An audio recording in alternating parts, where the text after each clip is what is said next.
El siguiente es un programa pagado de producción independiente y de libre opinión, ajeno a esta emisora. Sus opiniones y manifestaciones no representan ni vinculan a Cadena de Emisoras Columbia ni a ninguno de sus representantes ni accionistas.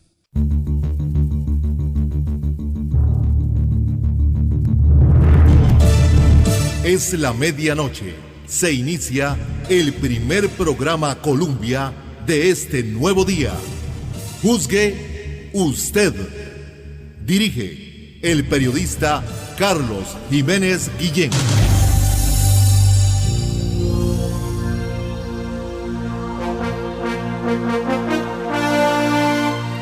Hola, con permiso, muy buenos días, ¿cómo están? Iniciando un nuevo día. Juzgue usted desde Colombia.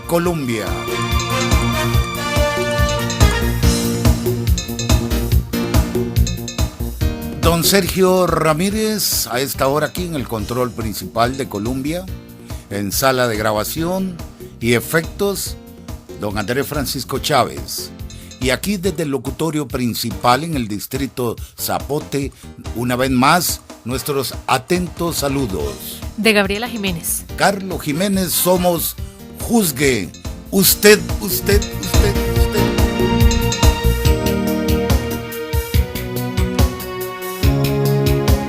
Un lunes 16 de junio 2014, en pleno Campeonato Mundial Brasil 2014.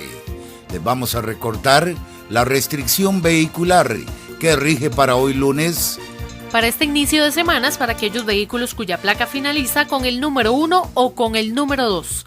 Les recordamos que la restricción inicia a las 6 en punto de la mañana, finalizando hasta las 7 de la noche. También queremos recordarle que la multa por infringir esta medida es de 21,000 colones.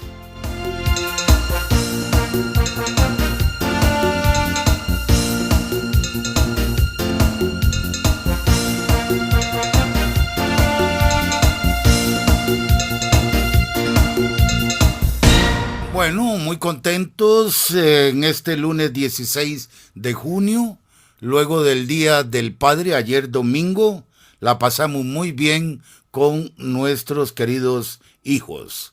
Pero iniciamos otra semana más de actividades en este lunes 16 de junio.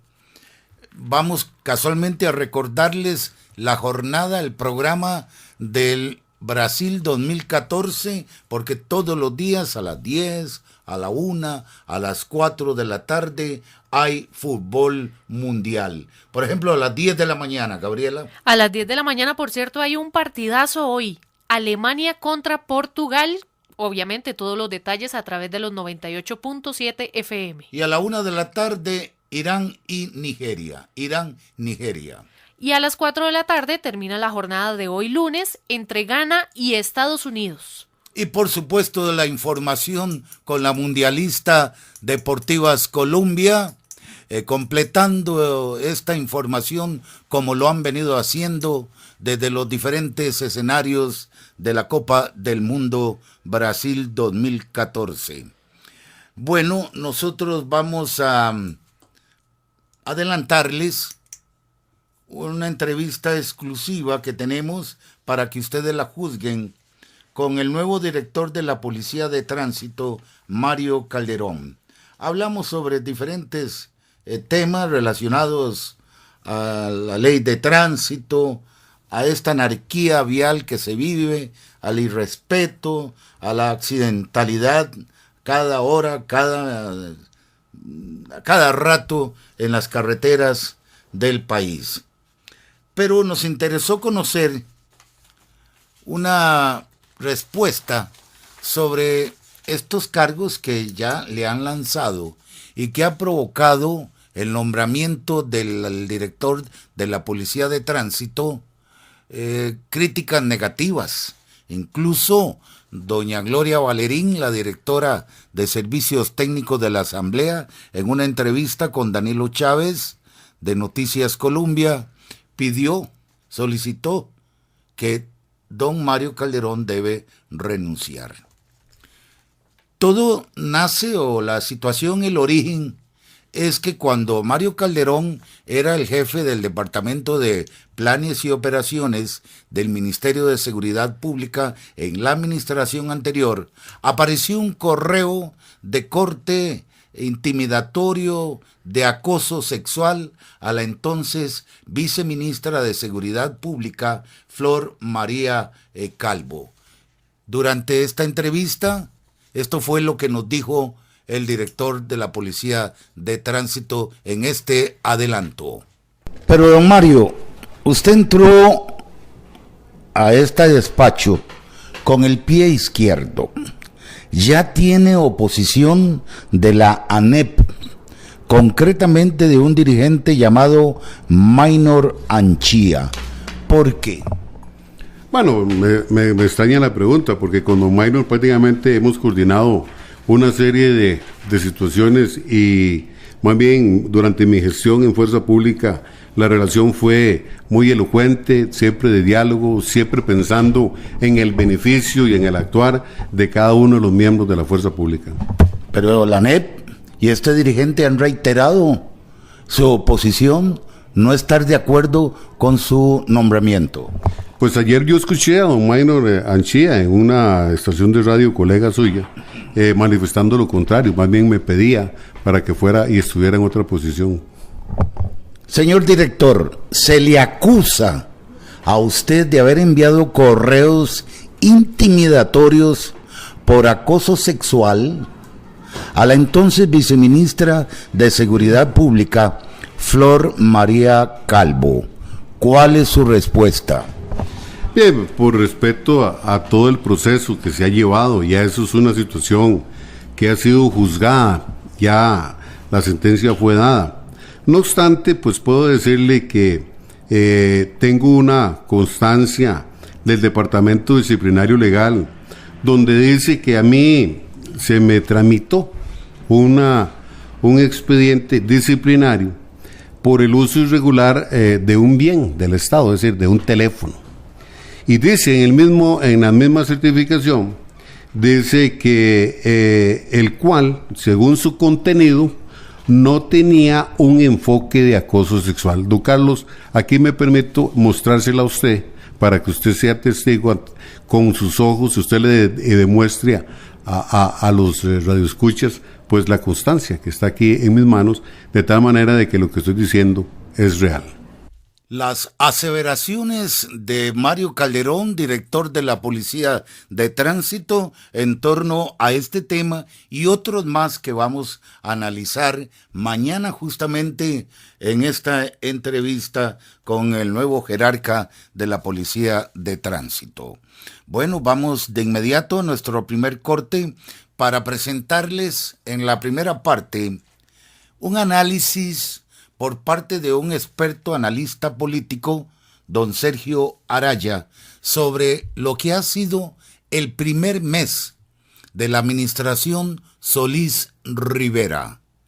Durante una entrevista de la colega compañera Angie López a este politólogo, para que ustedes le juzguen cómo ha sido el primer mes de la administración Solís Rivera. Un paréntesis para regresar en esta audición inicio de semana. Queremos invitarle, como lo hacemos todos los días, para que usted participe de la presente audición, ubicándonos a través de nuestra cuenta en la red social Facebook, con el nombre Juzgue Usted Colombia. Le invitamos, por supuesto, para que le dé me gusta a esta página y también aproveche y la comparta con sus contactos de esta red social.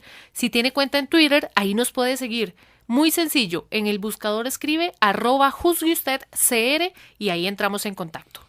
Desde hace más de 66 años, en el corazón del pueblo de Costa Rica, transmitimos desde el distrito Zapote, cantón central de la ciudad de San José, Costa Rica, sede del Grupo Columbia, con sus emisoras hermanas y afiliadas. 99.5 FM. 92.7 FM. Colombia Estéreo. 95.5 Jazz. 92.3. En Internet digital. Roca la 2, a la máxima potencia. Y la mundialista, cadena de emisoras. Colombia. No tener suficiente dinero durante el mes podría hacer que quede mal con el pago de las deudas. La deuda de la casa, la deuda del carro, la de la tarjeta y muchas deudas más.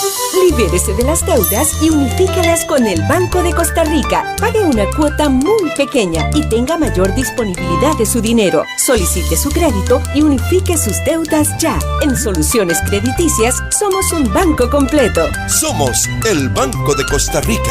Tranquilo, para el amor no hay edad. 8 años. Uy, con esa ropita se vale todo, ¿o no? 10 años. Cuando ella también quiere, no hay bronca. 16 años. Cerca de 500 adolescentes madres tienen menos de 15 años. Si un adulto te presiona o trata de convencerte de tener relaciones sexuales, denúncialo al 911 o llama al 800-226-2626. Patronato Nacional de la Infancia. Los buenos hábitos son indispensables para mantener la salud. Cuando tose o estornude, tápese la boca y la nariz con un pañuelo desechable, descártelo y luego lávese las manos con agua y jabón. Si no tiene pañuelo, cúbrase la boca y la nariz con la parte superior del brazo, no con las manos. Libérese de los microbios. Caja Costarricense de Seguro Social. Es posible que las futuras generaciones tengan la ocasión de preguntarse ¿en qué estarían pensando nuestros padres? ¿Por qué no reaccionaron cuando tuvieron la oportunidad? Lo que hace falta es que actuemos ahora. No desperdicies el agua. Cuida nuestras fuentes, zonas de recarga, ríos y quebradas. Siembra un árbol. Siembra vida. Todavía estamos a tiempo. Un mensaje de Acueductos y Alcantarillados. Hacer o reparar conexiones eléctricas sin los conocimientos adecuados pone en riesgo su seguridad y la de sus seres queridos. Es urgente avisar cualquier irregularidad que detecte al número telefónico 800 Energía, 800-363-7442. Compañía Nacional de Fuerza y Luz, Servicio y Energía. Llevamos más de 65 años en la vida de los costarricenses. Podemos contar una larga historia en la radiodifusión nacional. Hacemos radio útil. Colombia. Somos de Costa Rica. Con mucho gusto.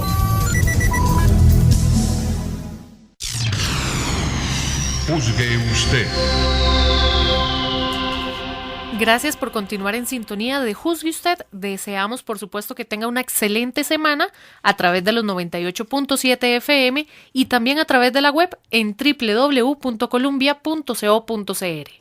Bueno, vamos a escuchar a este analista político, Sergio Araya, haciendo un análisis, un resumen de lo que ha sido los primeros 30 días del presidente Luis Guillermo Solís y su gabinete. Dos hechos importantes marcan su gestión en estas semanas. La crisis por la huelga de educadores, las reacciones críticas que recibió por haber permitido y estar presente durante un acto para izar la bandera del movimiento de diversidad sexual en los jardines de Casa Presidencial, aquí a 400 metros este de la sede del Grupo Colombia. Adelante la entrevista con Angie López de Noticias Colombia, la mundialista Brasil 2014.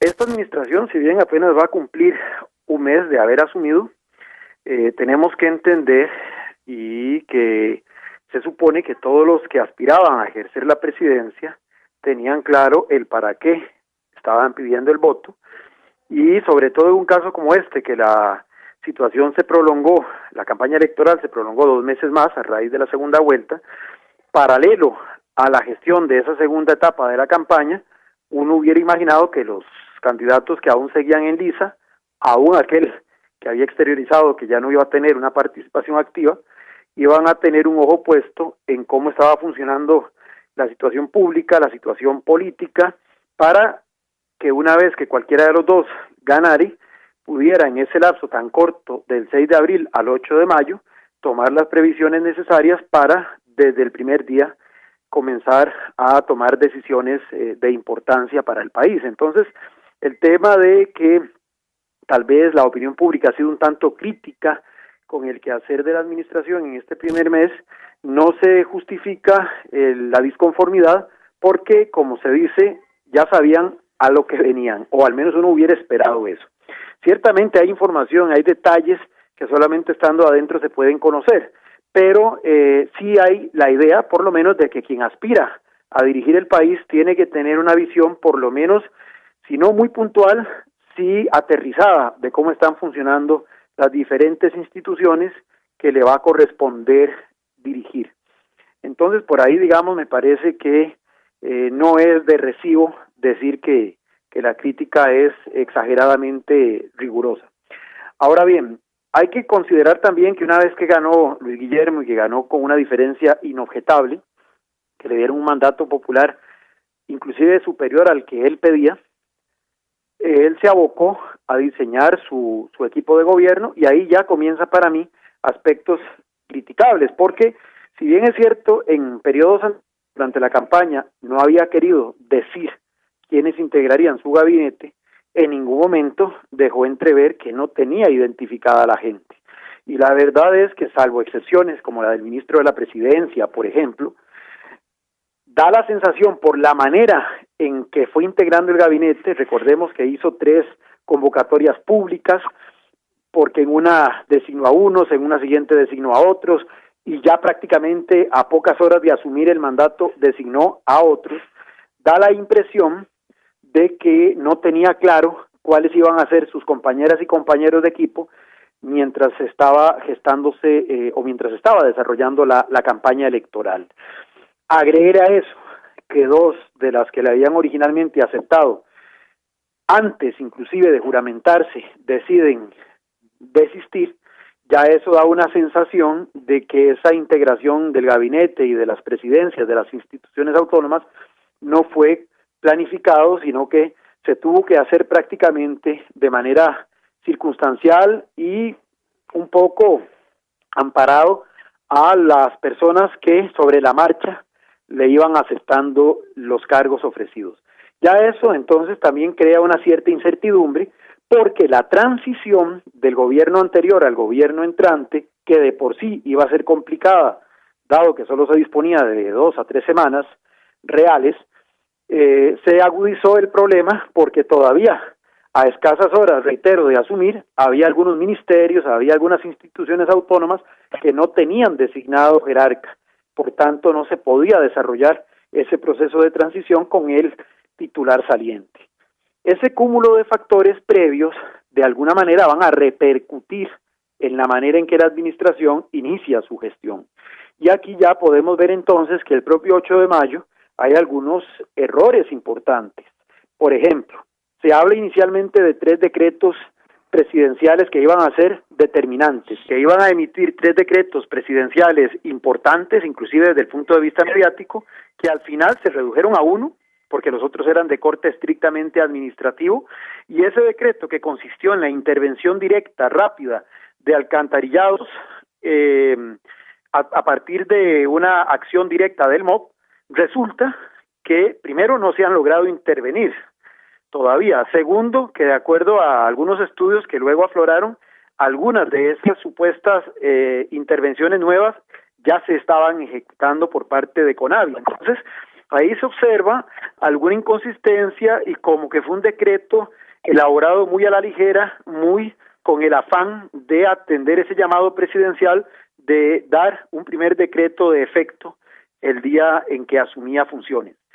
Luego se dan problemas importantes. El nombramiento de quien fue su principal colaborador en la campaña, su jefe de campaña como ministro de la Presidencia y toda la polémica que aún hoy está vigente, porque la Sala Constitucional tiene que determinar si su nombramiento transgrede o no el artículo constitucional que prohíbe la participación de clérigos en el ejercicio de ministerios de gobierno.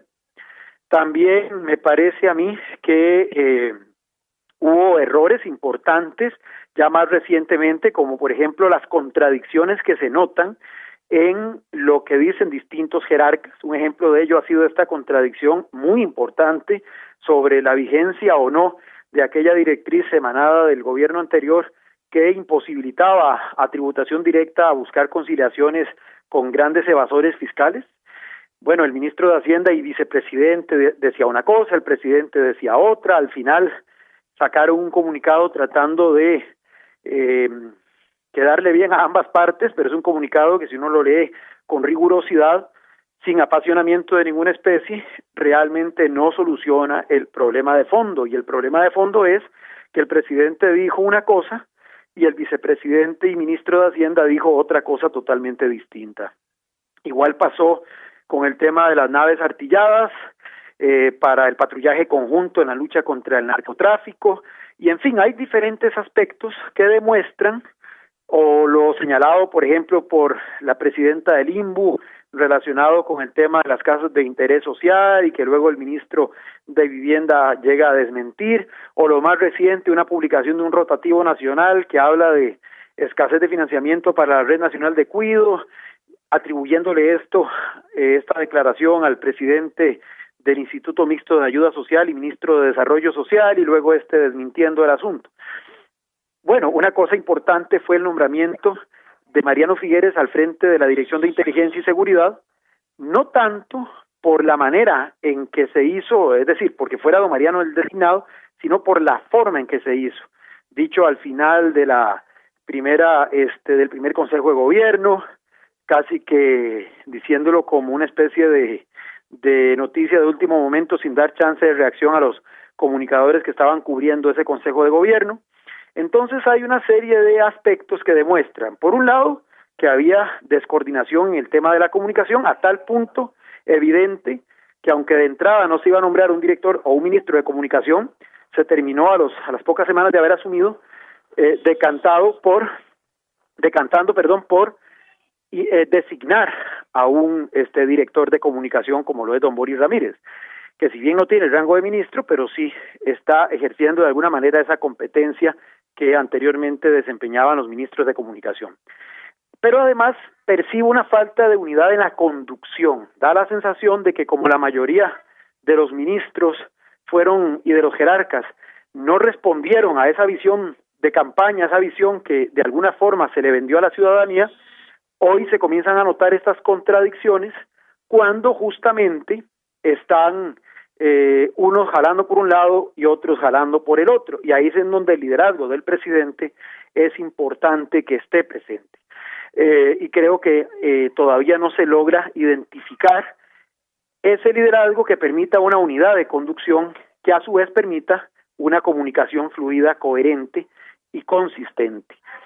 El tema del magisterio, bueno, creo que también se complicó más de lo necesario, se pudo perfectamente haber resuelto con mayor anticipación, hubo muchos desencuentros también desde el punto de vista comunicacional que agudizaron el problema y que, bueno, obligaron a que finalmente las propias organizaciones gremiales pidieran a la Iglesia Católica que intermediara, y esto último facilitó la llegada a una solución al conflicto. Es un cúmulo entonces de cosas. Agreguémosle que ha abierto frentes tal vez innecesarios, ha creado, digamos, roncha con algunas decisiones, como el izamiento de la bandera de la comunidad lésbico-gay o de la diversidad, porque en realidad no solamente incluye a estas comunidades esa bandera, en Casa Presidencial, o por ejemplo algunas acciones que en el medio del conflicto con el magisterio que se vivía en ese momento se podrían haber interpretado como más bien señales de populismo.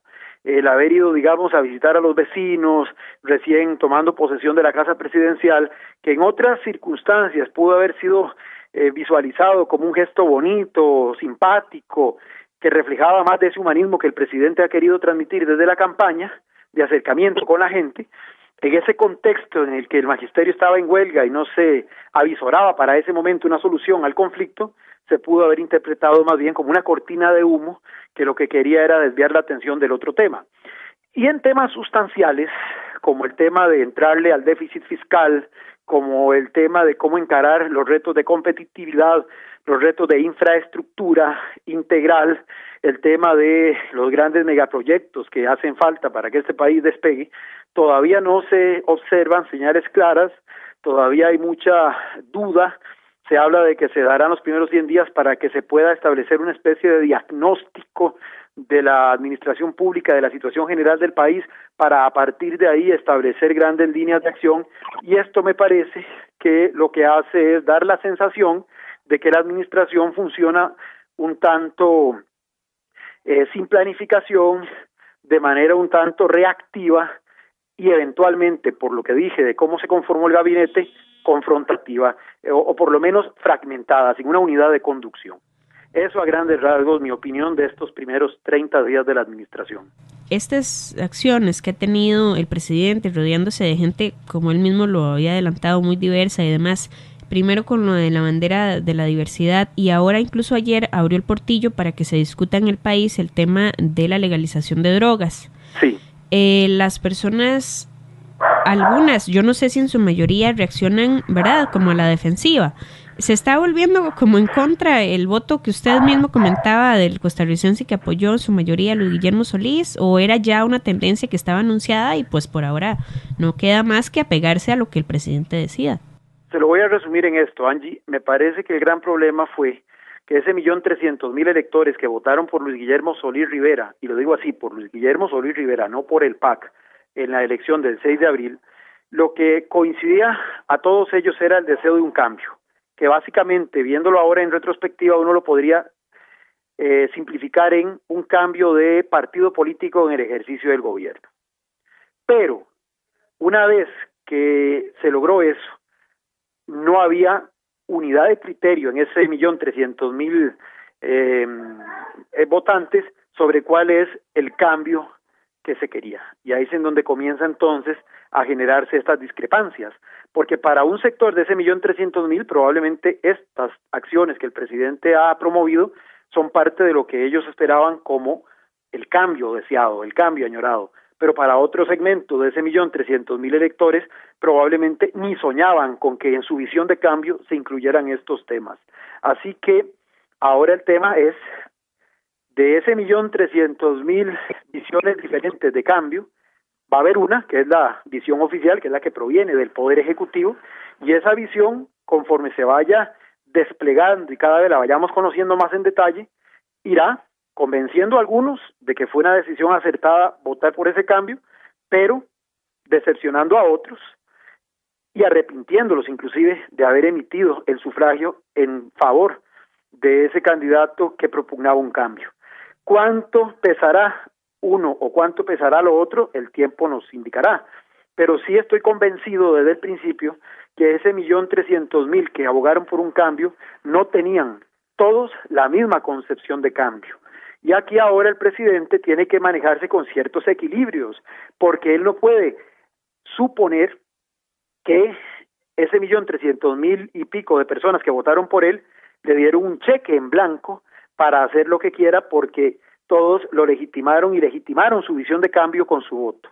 Porque, repito, el cambio de él no necesariamente ya, en concreto, ya operativizado en propuestas concretas, no necesariamente coincide con la imagen de cambio que tenía un segmento importante de los que votaron por él. Así que esto sí puede ser preámbulo de grandes confrontaciones sociales que eventualmente pueden hacer que el capital político con el que comenzó el presidente se comience a perder. Cuán rápido o cuán lento dependerá exactamente de la orientación y del contenido de esos cambios que vaya impulsando a lo largo de los próximos meses.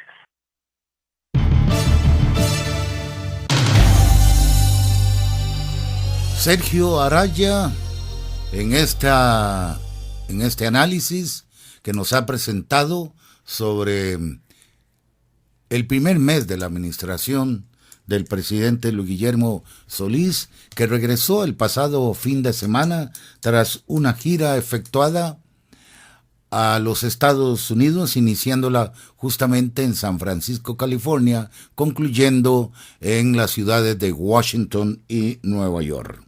Es la hora también de nuestra siguiente pausa comercial para dedicarnos a otro tema.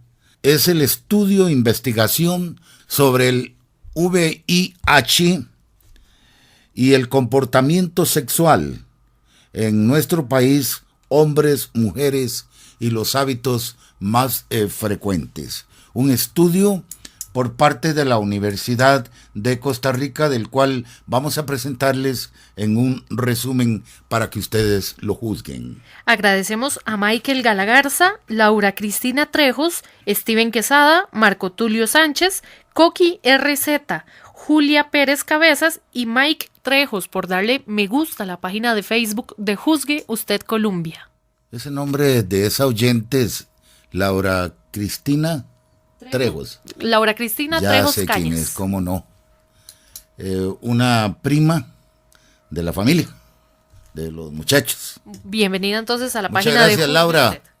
Cristina, vamos de inmediato a este paréntesis porque estamos en el Campeonato Mundial Brasil 2014. La cobertura informativa de Deportivas Colombia, su equipo destacado en Brasil 2014, encabezados por su director Yacine Quesada. Y por supuesto, la 12 veces mundialista Deportivas Colombia. Aquí Colombia. La pongo con el teléfono en la emisora. Mi nombre es José Moreno Rodríguez, soy el chancero y escucho Colombia el Mundial. Porque para nosotros la figura es usted. El Mundial 2014, aquí en Colombia. La 12 veces mundialista. Aquí Colombia. No tener suficiente dinero durante el mes podría hacer que quede mal con el pago de las deudas. La deuda de la casa, la deuda del carro, la de la tarjeta y muchas deudas más.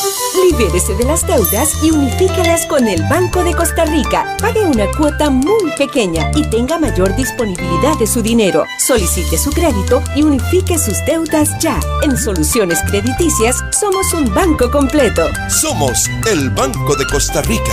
Tranquilo, para el amor no hay edad. 8 años. Uy, con esa ropita se vale todo, ¿o no? 10 años. Cuando ella también quiere, no hay bronca. 16 años.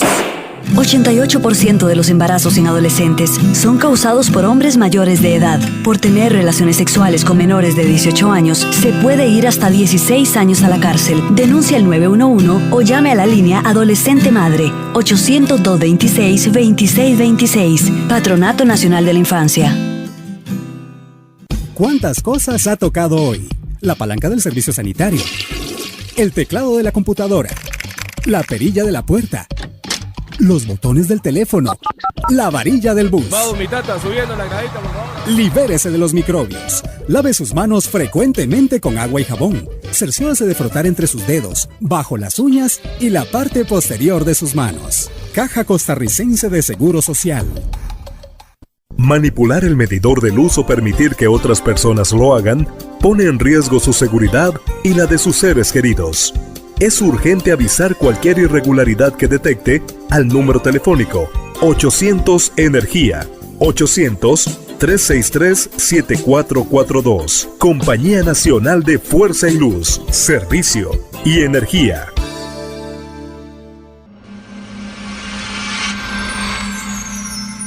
Es posible que las futuras generaciones tengan la ocasión de preguntarse ¿en qué estarían pensando nuestros padres?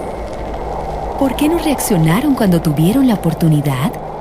Lo que hace falta es que actuemos ahora. No desperdicies el agua. Cuida nuestras fuentes, zonas de recarga, ríos y quebradas. Siembra un árbol. Siembra vida. Todavía estamos a tiempo. Un mensaje de Acueductos y Alcantarillados. Podemos contar una larga historia en la radiodifusión nacional. Colombia, más de 65 años en la vida de los costarricenses, con mucho gusto.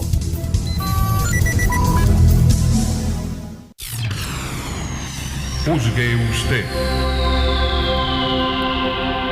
En esta segunda parte, audición de hoy lunes 16 de junio.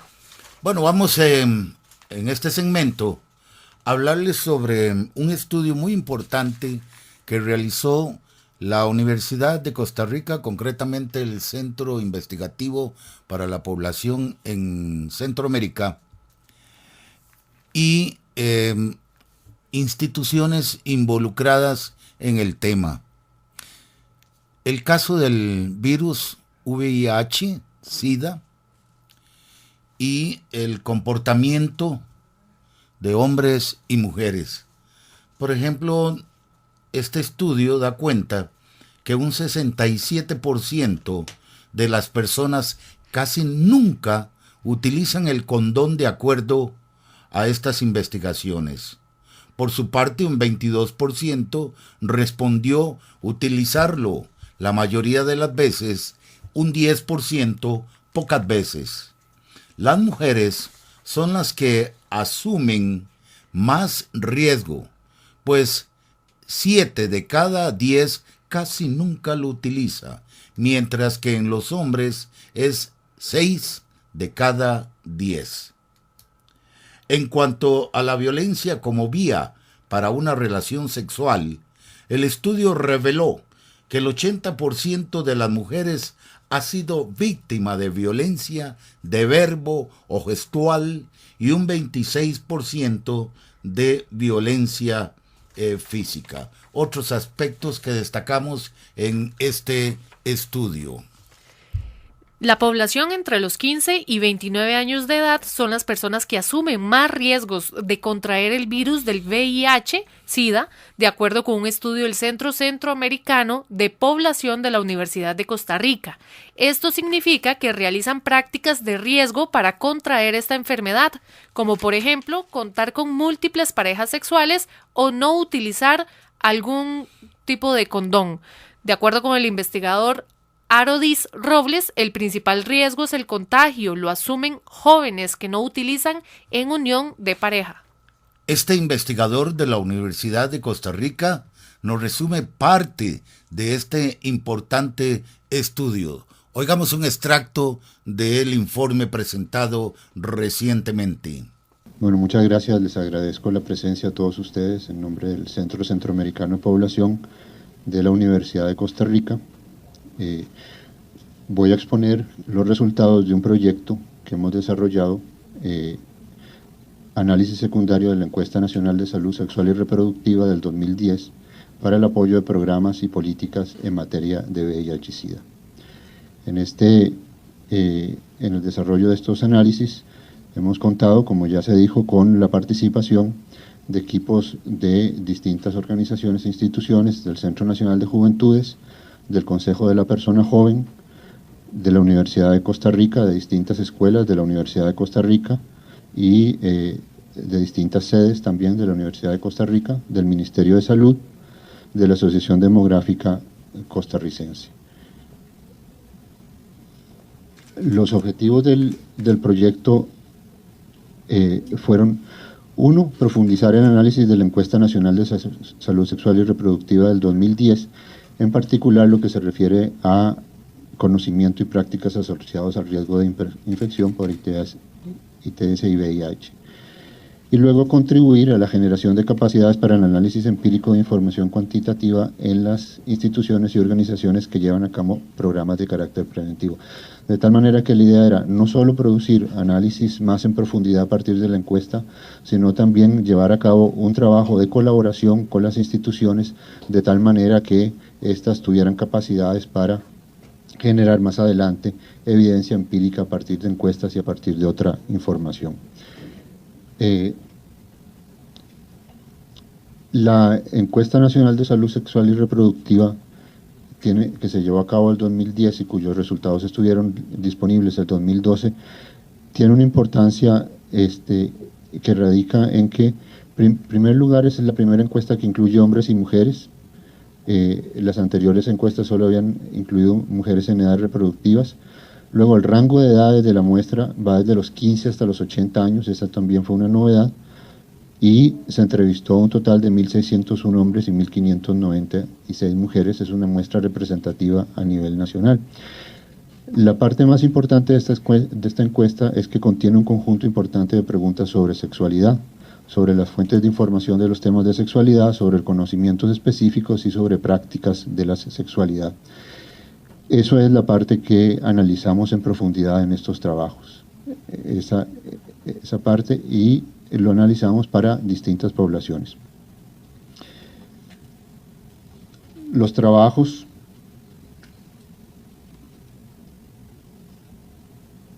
se refieren a la vulnerabilidad de las mujeres, el conocimiento entre los jóvenes, la violencia como factor de riesgo, las características de las personas que utilizan el preservativo, el uso del preservativo y la decisión o no de hacerse la prueba del VIH. Voy a exponer muy rápidamente algunos de los hallazgos de los trabajos. El trabajo Factores de Vulnerabilidad del VIH-Sida en las mujeres costarricenses sexualmente activas examinó el uso sistemático del preservativo y la decisión de cuándo tener relaciones sexuales entre las mujeres que tuvieron relaciones sexuales con penetración vaginal o anal los 12 meses previos a la entrevista y entre las mujeres que declararon haber tenido alguna vez relaciones sexuales con penetración. Algunos de los hallazgos de esta investigación: uno es que el uso del preservativo es mucho más alto entre las mujeres que no tienen cónyuge. Entre las mujeres que tienen cónyuge el uso es menor, solo un 8.6% lo utiliza, comparado a un 26.5% entre las mujeres que tienen cónyuge. En términos de la decisión de cuándo tener relaciones sexuales, la gráfica lo que muestra es que hay una clara diferencia según educación. En las mujeres que tienen primaria o menos, 22.4% no había participado en la decisión de cuándo tener relaciones sexuales. En las que tienen secundaria, 10.8%, y en las que tienen educación por encima de la secundaria, un 8.3%. De tal manera que esto ya muestra un área importante, y es la no decisión de las mujeres de baja educación en cuándo tener relaciones sexuales. En general, la mayoría de las mujeres deciden en forma conjunta con su pareja, mientras que un 15% manifestó ser ajenas a esta decisión. Y tal como vimos, entre mayor nivel educativo, mayor proporción tiene participación en la decisión. Este aspecto, la decisión sobre cuándo tener relaciones sexuales, también varía según edad, y a medida que aumenta la edad de las mujeres, la participación de las mujeres en esta decisión es menor, tal como se ve aquí. Entre las mujeres de 15 y 19, 5.9%, en las de 20 y 24, 6.9% participó en esa decisión, en las de 24 a 49, 10.1%, y en las de 50 y más, 31.4%, no participó en esa decisión. La gráfica lo que muestra es las mujeres que no participaron en la decisión. Luego esto también varía por área urbana o rural. En el área rural es mayor el porcentaje de mujeres que no participó en la decisión de cuándo tener relaciones sexuales. Estos dos aspectos, el uso sistemático del condón que se analiza en el estudio y la decisión o no de tener relaciones sexuales por parte de las mujeres, apuntan a factores de vulnerabilidad para la transmisión de VIH-Sida. Otro de los aspectos importantes es qué conocimiento tiene la población sobre la transmisión del VIH. Y el trabajo Conocimiento Comprensivo sobre el VIH en Personas Jóvenes en Costa Rica, de Joana Arce, del Consejo de la Persona Joven, examinó la existencia de conocimiento comprensivo sobre las formas de prevención y modos de transmisión del VIH entre las personas de 15 a 35 años sexualmente activas. La encuesta hace una serie de preguntas sobre el conocimiento que tienen las personas y pide identificar a las personas si es correcto o no es correcto una serie de afirmaciones sobre la forma en que se transmite el VIH. Y estas preguntas se utilizaron para establecer un índice de conocimiento comprensivo, y se examinó este conocimiento entre personas jóvenes entre 15 y 35 años de edad que habían tenido relaciones sexuales orales, vaginales o anales en los 12 meses previos a la entrevista. Y estas son algunas de las afirmaciones, y tal como se ve, la primera, el riesgo de transmisión del VIH se reduce si se tienen relaciones sexuales con una única pareja fiel. 91.8% lo identificó correctamente, y la otra puede reducirse el riesgo de transmisión del VIH usando preservativos, 93.7% lo identificó correctamente. Sin embargo, no obstante que ese porcentaje es alto de señalar la respuesta correcta, sin embargo, cuando se le preguntaron a las personas si la persona que tiene el VIH siempre muestra un aspecto enfermizo, 51.4% tuvo una respuesta correcta, lo cual quiere decir que 48.6% de la población, o sea casi la mitad, tiene una concepción errónea sobre la manera en que se puede identificar la infección por VIH. Cuando se les preguntó sobre el VIH puede transmitirse por medio de la picadura de un mosquito, 45.1% tenía una concepción incorrecta, o sea creen que se puede transmitir por la picadura de un mosquito, y cuando se les preguntó si el VIH se puede transmitir por medio del sudor o de la saliva de una persona infectada, 40.2%. De tal manera que no obstante que las personas pueden declarar correctamente sobre las formas de evitar el riesgo, no tienen un conocimiento claro sobre cómo se transmite el VIH. Y eso incide en la capacidad que tienen las personas, no se analiza en ese estudio, pero se ha analizado en otros estudios, eso incide en la capacidad que tienen las personas de evaluar su exposición al riesgo. Algunos de las diferencias que existen diferencias entre hombres y mujeres, el conocimiento comprensivo es mayor entre las mujeres, y aquí también existe una clara gradiente según la educación. A medida que aumenta la educación, el conocimiento comprensivo es mucho mayor. Es 8.8% entre las personas que solo tienen primaria, y entre las personas que tienen alguna educación universitaria es 48.4%.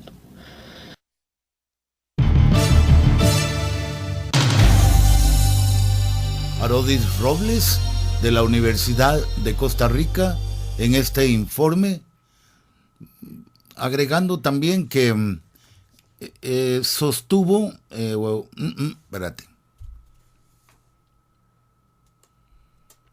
Arodis Robles, investigador de la Universidad de Costa Rica, en este importante informe, que destaca también que los jóvenes que asumen mayores riesgos son los homosexuales, transgéneros y los de menor educación.